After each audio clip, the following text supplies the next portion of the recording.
The opening scene features a famous lawyer named Lauren Monroe, who is currently being presented with a deal $1 million in exchange for defending a criminal in court. However, her unwavering honesty and her moral principles lead her to gracefully decline the offer. This is just one piece of proof that Lauren stands for innocent people and not for monetary gain. Lawyers get paid a shitload anyway, though. The scene shifts to her younger brother named William Monroe, a politician who is in an attempt to secure the mayor position of New York City. Next, we are introduced to Lauren's father, Archer Monroe, who is a wealthy business figure. He is currently walking in the woods when he suddenly feels difficulty in breathing. The old man somehow makes it to his car, but he tragically passes away during his drive back home. Shortly after, Lauren, who is attending a press conference, receives this news, leaving her heartbroken. The scene then cuts to Archer's funeral, where Lauren and her entire family gather to pay their respects. After the funeral, the siblings have a brief conversation, during which William reveals that their father was proud of her. They also discuss the prospect of shifting their mother to a new place that's closer to them. Following this, Lauren walks to her father's office and reminisces the fond memories of him teaching her chess, drawing the game parallels to life's complexities. A few days later, the family's attorney, Harold, shows up to announce Archer's will. The will designates Lauren's mother, Catherine, as the new CEO of their company. William is allocated with a sum of $20 million, while Lauren, due to some reason, is assigned with only $1 million. The remaining $50 million are stipulated for donations to the police and medical schools. Afterwards, Harold goes to talk to Lauren in private, during which she hands her a package left by her father for her. Inside it, she finds a USB device stick, along with a pair of keys. She inserts the USB device into her laptop and discovers a video message from her late father.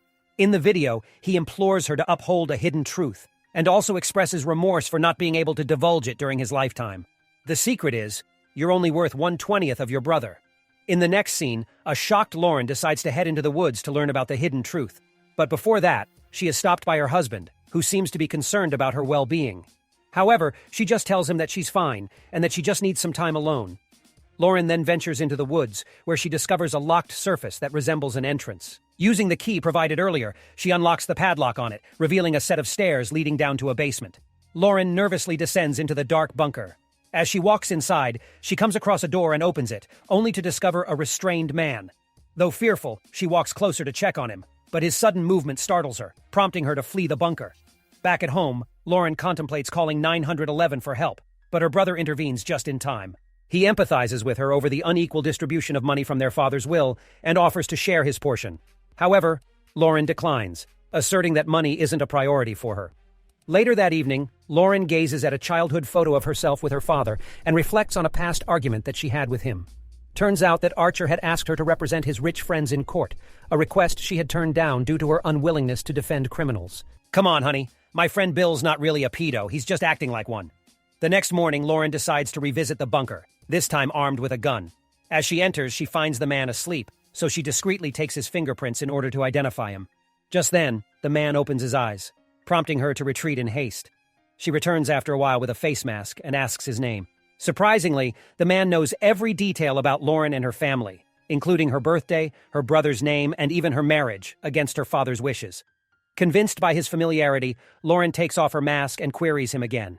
Instead of answering the man questions whether she is a good person, upon her affirmation, he urges her to release him, because that is what a good person would do. Lauren, however, remains skeptical, suspecting that he must have committed a grave offense to warrant his imprisonment.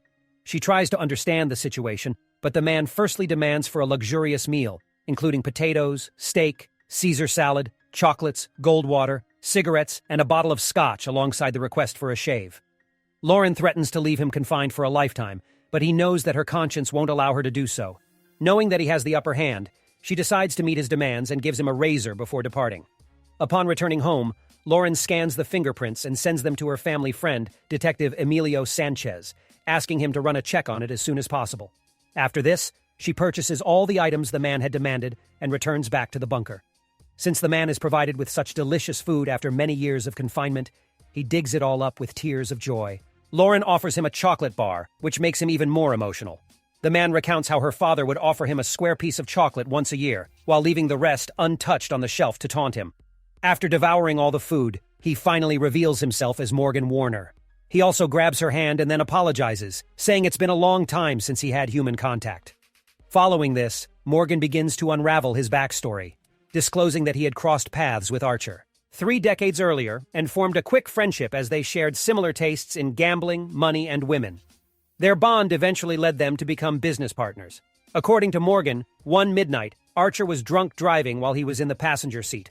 Tragedy struck when Archer struck a pedestrian, resulting in his immediate demise. Morgan wanted to call the police, but Archer insisted on disposing of the body, believing that it was an accident. When the two got into an argument, Archer locked him up in this very bunker. Additionally, Morgan discloses Archer's affair with a woman named Sophia, who had everything that Catherine lacked. As a result of this, Archer used to refer to her as his Gypsy Rose. Lauren doesn't believe in his words, so in order to back up his claims, Morgan gives her Sophia's address and urges her to check it herself. He also asks her to verify with Harold, who has been with Archer for years. Enraged, Lauren walks away, and she is clearly unable to process all of these revelations. Regardless, she somehow manages to remain calm. She then contacts Emilio, tasking him with verifying the background of a certain Morgan Warner. Following this, she drives towards the provided address and meets Sophia. When asked about her connection with her father, Sophia responds that she met Archer in a poker game. As the two continue chatting, Lauren notices a photograph of a young boy, prompting her to ask about him. In response, Sophia reveals a startling truth. The boy is her son, Alex, who also happens to be Lauren's half-brother. Overwhelmed by all of this, Lauren leaves with tears in her eyes. Later on, she visits Harold's office and unleashes her fury on him for hiding such a big secret from the family. In response, Harold says that it's his responsibility to maintain confidentiality. Lauren then asks about any additional hidden information, to which he says that there's nothing else that could harm her. He also claims that he'll still keep the rest of the information hidden, suggesting that she move on. Subsequently, Lauren goes to her mother and inquires if she's familiar with Morgan Warner. However, the name doesn't trigger anything, as she has no idea. Then William enters, appearing to be stressed. When questioned, he says that he is losing votes despite doing everything he can. William then urges Lauren to join the campaign rally due to her reputation for honesty, to which she hesitantly agrees. On the same night, Lauren again goes to the bunker, aiming to uncover more insights. She asks about the whereabouts of the pedestrian's body that her father had buried. Responding to this, Morgan proposes a deal he'll take her there only if she'll grant him freedom thereafter. Although reluctant at first, Lauren agrees and they venture outside. Morgan's emotions surge as he steps out of the bunker. After such an extended period, he cannot believe that he has finally managed to get out. In the next scene, Lauren follows Morgan's directions and drives towards the woods. After a while, they come across the burial site and she immediately starts digging. Her fears are soon confirmed when she, unearths a human skull, validating Morgan's claims. Overwhelmed, Lauren reburies the remains and returns him to the bunker. She then orders him to don his metal collar again, but he begs her not to betray him. Citing her identity as an honest lawyer, he tells her not to replicate her father's cruelty. Morgan also voices his own suffering, recounting that he was unable to attend his mother's funeral due to his confinement.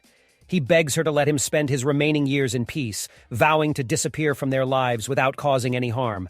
But despite his heartfelt explanation, Lauren, he wasn't sure about anything anymore, apologizes and departs.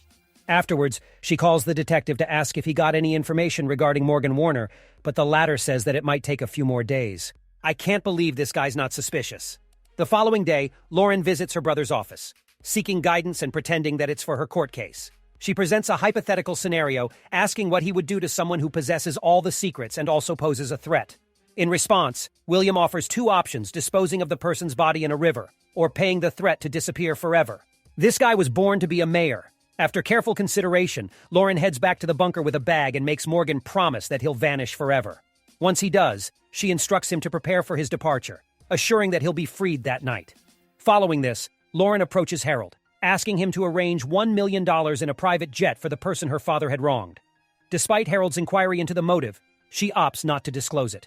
Later, as Morgan reads to leave, Lauren asks him if her father had mentioned anything about her. He reveals that Archer was very proud of his daughter, but he didn't like the fact that she opposed his friends. At this point, Morgan reveals another secret her brother William has been bribing the union representatives. Enraged, Lauren immediately heads to her brother's office and confronts him. In response, the latter admits that it is important to bribe for advancing in rank. He asserts that even their father had resorted to bribery in order to secure her position as a district attorney. Hearing all this, an enraged Lauren slaps his ass and walks away, warning him not to deceive her again. In the next scene, Morgan finally leaves the bunker, taking a chess piece as a memento. As he steps outside, he inhales the fresh air and experiences a sense of liberation. Lauren then escorts him to the private jet, where Harold provides him with new identification cards and briefs him on his account funds. As Harold and Morgan board the jet, Lauren drives back to the bunker to clean the place. During this time, she discovers a bottle of poison beneath the bed. However, she doesn't react, deeming that everything is over now. On the other hand, Emilio locates Morgan's file and delivers it to Lauren's residence. In the evening, Catherine arrives home and opens the package.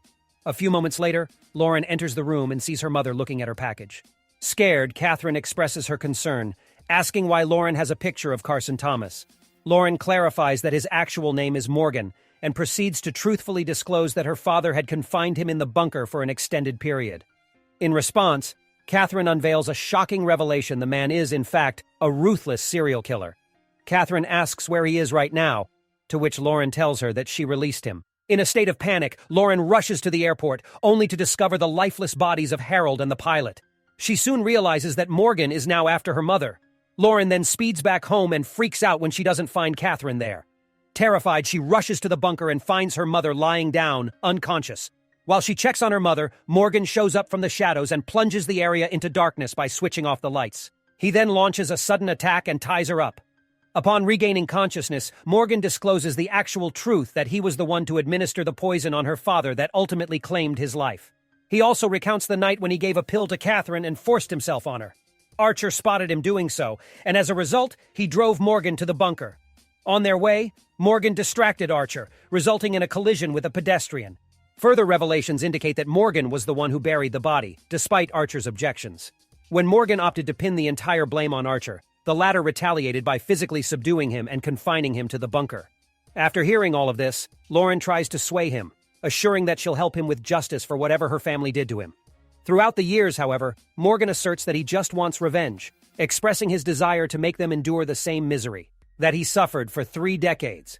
He also unveils his strategy to destroy the family's reputation by exploiting the secrets he holds regarding each and every member. In a dramatic twist, he finally reveals himself to be Lauren's biological father, leaving her stunned. As all of this is happening, Catherine, who has come back to her senses, grabs the gun from the ground and shoots him in the head, ultimately killing him. The movie ends as the mother and daughter douse the bunker with gasoline and burn it to the ground. Subscribe for more videos like this, turn on notifications, and leave a like to help the channel out. Thank you for watching.